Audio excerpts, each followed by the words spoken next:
is something we haven't seen for a while, nice. But into champions like Ashe, it can be very effective. The fact that you have that passive to be able to tank up things like the Ashe arrow, the fact that you get all that bonus movement speed. Pull it out. Mundo goes where he pleases, drops on the ground. That's denied. That means CC can now hit him as Broken Blade walks up the top wave. He's thinking, what can I do? But slice and dice in between, and the auto attack still connect. He dies for it as meanwhile on the bottom side. There's a trade for Adam. Yike flashes away. Han Summer takes another turret shot. It is Shale had to abandon because of Mickey, so he's got an experienced lead and now wants to lean that into bot lane. And now with the damage in bot lane as well, it makes it easy to get this engaged. Lebrov has his summoners available, but how are they going to pop it here? Good route from Yike. The cleanse comes out as Mickey jumps in for another dredge line. Part 2 is even better for Ice. I've heard those words before.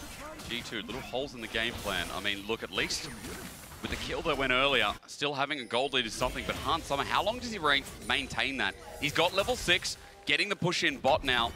Lebrov kind of angling up with his jungler nearby. BDS waiting for a counterplay in case there is one.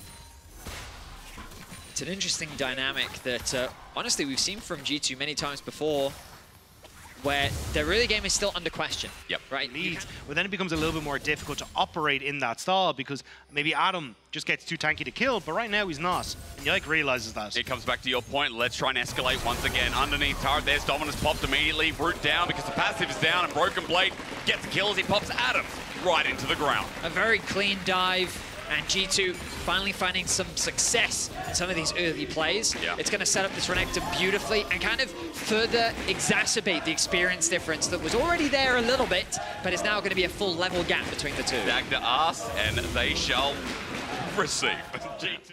Very nice farm from him, 122 CS, 11 minutes in. But here comes Yike, and here comes Shale. Oh, Dredgeline does connect though, and TP is going to be coming down from Adam. The arrow to commit onto the jungler, but they haven't killed him yet. As he flashes away, BDS re-engage on the summonerless Han Summer.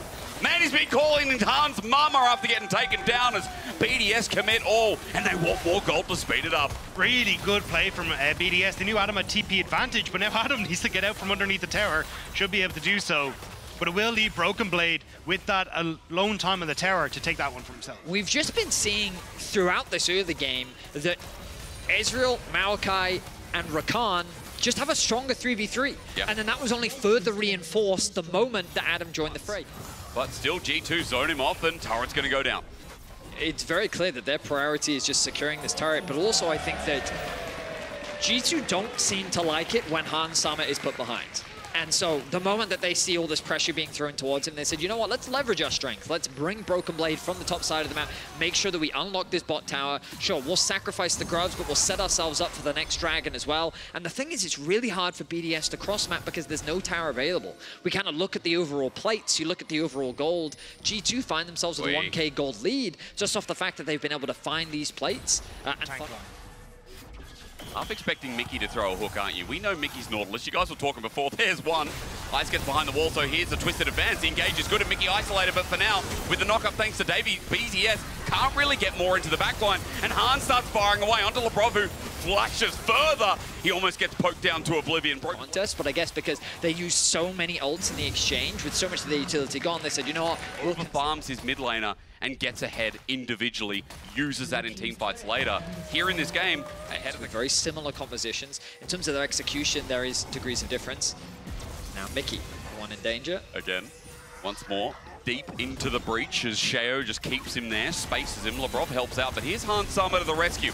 80 carry, please save me, but I'm not sure he can. Mickey flashes away while Adam chases him down, and as he gets a kill, Broken Blade, yeah, he's bullying Nuke on the backside, but he can't finish off the play. He's now outranged as for G2. This has got a little bit sketchy. They've lost. You know, win game is all that matters to him. Yep. Herald's going to go down, though, at the very least. With the front line as well.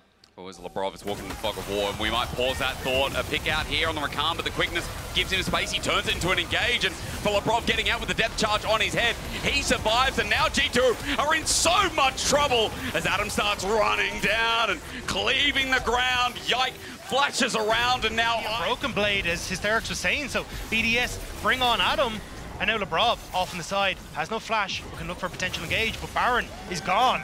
Yike with no redemption either makes it that much harder. Broken Blade just tries to get something mid as Herald charge is still going to come through, but G2 might even lose Mickey here after that said charge.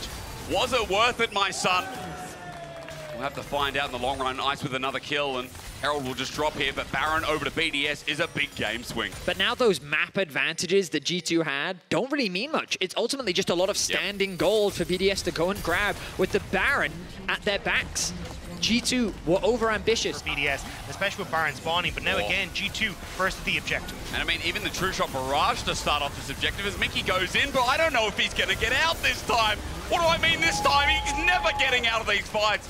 Ice with a 4th kill opens up the show, and BDS in this series look like they're ready to go. Dragon might even be theirs too, as G2 have to back away because Adam's also pushing mid. Adam is pushing mid, which means that G2 might spot that it could be a potential for 4v4 with that big tank out of the way, but now Adam just going to shove in, he'll back it up as Lebrov is going to escort him out, and Dragon will go to You've got Ice under any threat in this game. But the funny thing is, that's what G2 used to do to BDS. Like, you'd see it saying, hey, what are you going to do about it? You are the ones making mistakes. And have come into that set mid game that G2 always thrived in and pummeled them. Does the damage to poke them down and threaten.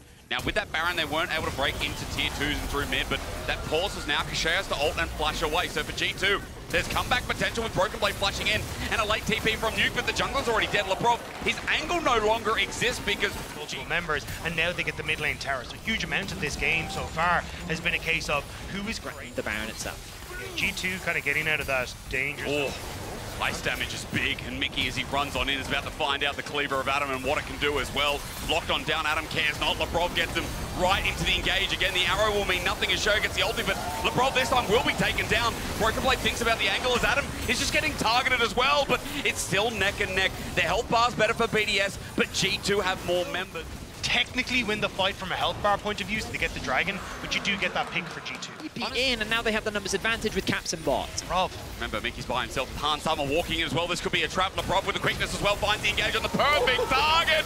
Just like that, the dirt is gone. A quick double for our level 18 superstar, and BDS with yet another Baron make G2 fall as well. He's at 350 CS at 31 minutes as well. He may as well be the extra caps on the That he didn't. In any case, we find BDS down the bot side of the map, setting their sights on G2's base. Well, it is a flank. This is the last hurrah for G2 because they've already lost Mickey, or should I say about to, as Adam runs in from the side. Broken Blade now spotted out by the deep waters. Lebrov zones out. The arrow hits backline into Ice, but he's unperturbed. He's fine, everyone. With the Baron as well, he's leading the minions in. This ant is marching hard.